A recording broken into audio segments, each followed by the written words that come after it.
What is going on, everybody? For those who don't know, I go by BLSG, and this is another Sixers video. If you guys are new to this channel and love talking Philly sports to you every single day, go down below and hit the subscribe button, smash the like button, and make sure to turn on the notification bell so you guys can instantly notify whenever I upload a new video.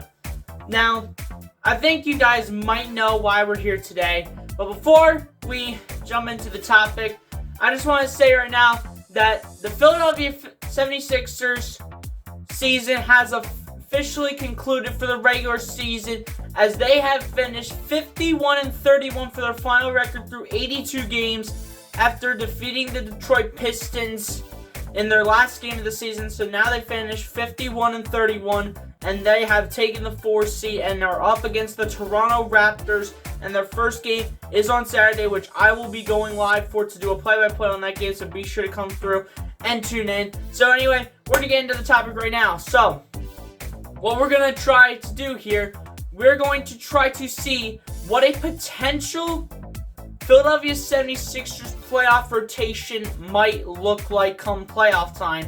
And then at the end of the playoff rotation that I think is going on what it is going to look like, I will give what I want to change out of what it potentially is going to look like based on what we will see, and I will give a reasoning for each player that will possibly be in the playoff rotation. So anyway, we're just going to get into it right now. So, obviously, your starting five, there's no question about who your starting five is going to be. It's obviously going to be Tyrese Maxey, James Harden, Danny Green, Tobias Harris, and Joel Embiid, and I'll give you a reason for each. Tyrese Maxey, for him being in the starting lineup, because he has definitely gotten much better as his career has gone on. From last year to this year, he has made a huge boost and has made a huge jump from last year to this year, when he didn't get a lot of playing time for the Sixers last year because of 2-5, and now he's getting all this playing time and he's looking like a really good player. He is really starting to ramp it up, and he's starting to get his foot on the gas pedal, and he's really starting to get it going for the Philadelphia 76ers, but especially at the point guard position. Next, James Harden.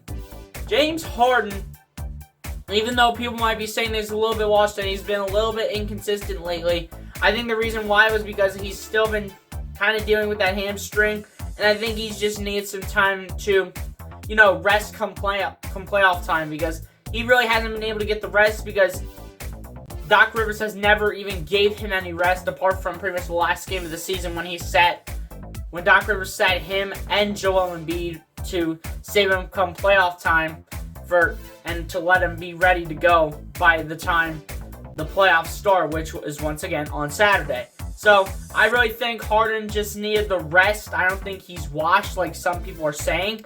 I just think that he needed the rest because, he's worked hard and his hamstring could still use some rest, and this I think was the rest he needed, and hopefully Harden will get into his playoff form and can get right back to where he left off.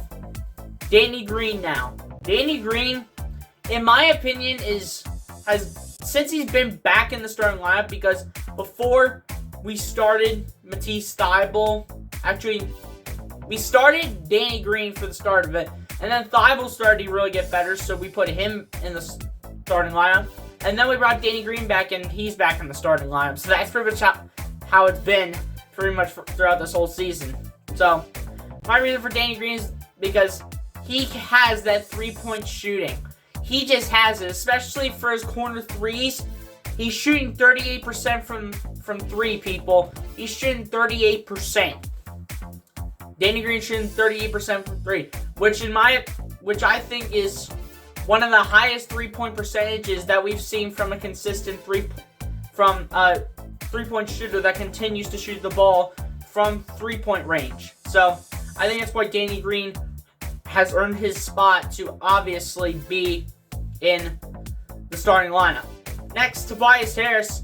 Tobias Harris, even though he's kind of a little up and down, even though he's kind of been down a little bit, he can still give you a decent little number. As long as he makes double figures, you should be okay, assuming that Harden is going to be very accurate in terms of his shooting and what he can do for your team.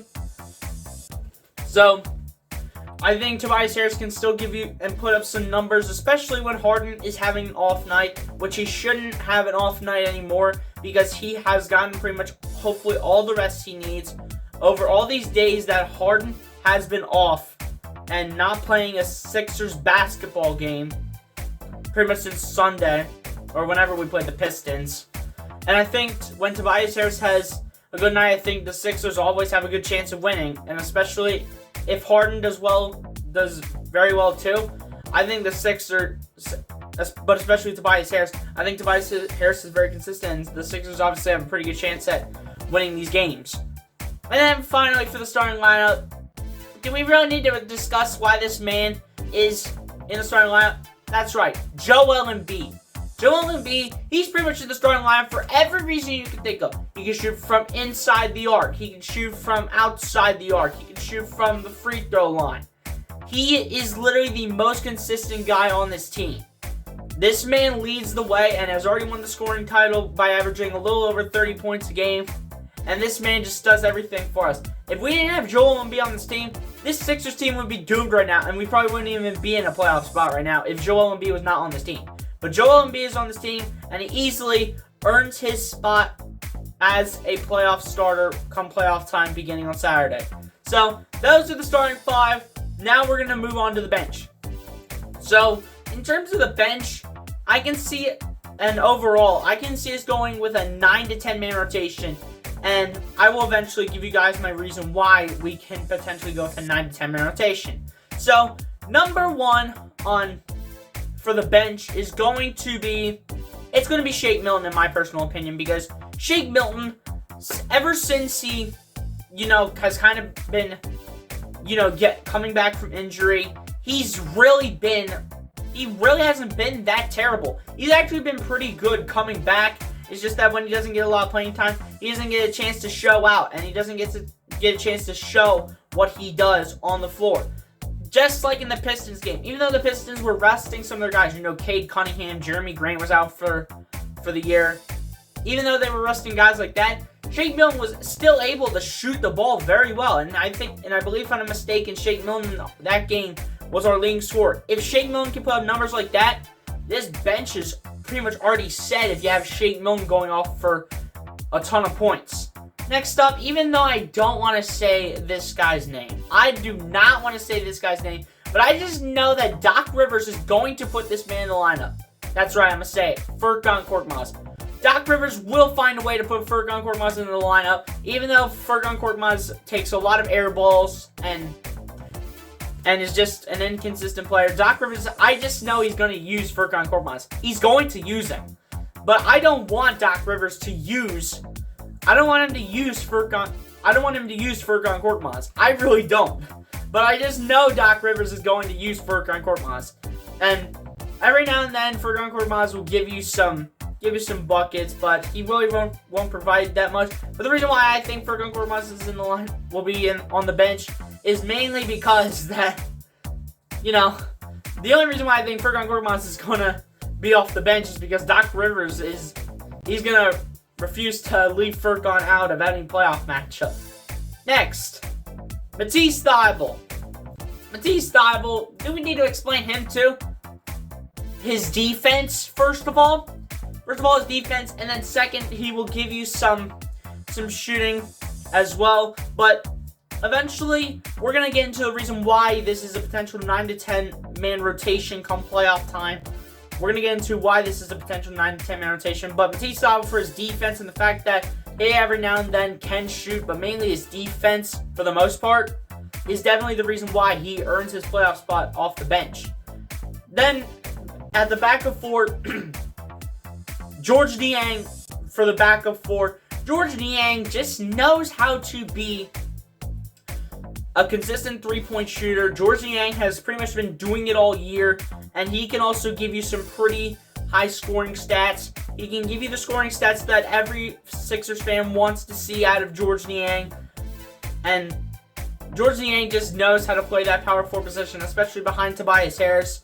And I really think that Georges Niang can really bring you some for this team off the bench. And then finally, for my last player to come off the bench for our last player for the 9 to 10 man rotation, it's going to be DeAndre Jordan.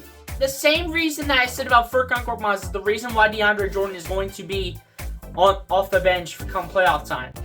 Doc Rivers will not go to the young guys. And I know Furkan Korkmaz is young too, but Doc Rivers is going to use Furkan Korkmaz. He's going to use DeAndre Jordan. He doesn't like playing the young players. He doesn't like playing the young players. You know, Paul Reed, Charles Bassey, even though he is hurt.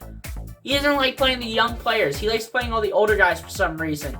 And especially DeAndre Jordan. So, honestly, DeAndre Jordan, I just know he's going to be potential backup center because Doc Rivers will not use the young players.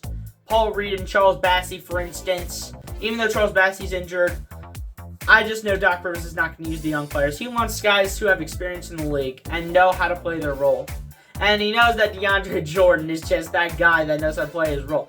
Come on, man. Like DeAndre Jordan hasn't really averaged anything good for the Sixers this season. He hasn't averaged anything good. But that's because we kind of just acquired him and brought him in for the rest of the regular season. But it is what it is, and I know Doc Rivers is going to use him because he wants to have experienced players on the floor and not inexperienced players. And now we're going to get into the reason why I know it is going to be a 9 to 10 man playoff rotation. Because if you guys have not heard yet, Matisse Thybulle is not vaccinated and did not get his C19 test or anything, or his C19 shot, and this is why I think he will make this result as a 9 to 10 man rotation. And it's also because that Matisse Thybulle cannot play the away games up in Canada. He can play the home games, but he can't play the away games in Canada. So we're gonna be minus Matisse Thybulle, which is why I know this is going to be a 9 to 10 man playoff rotation.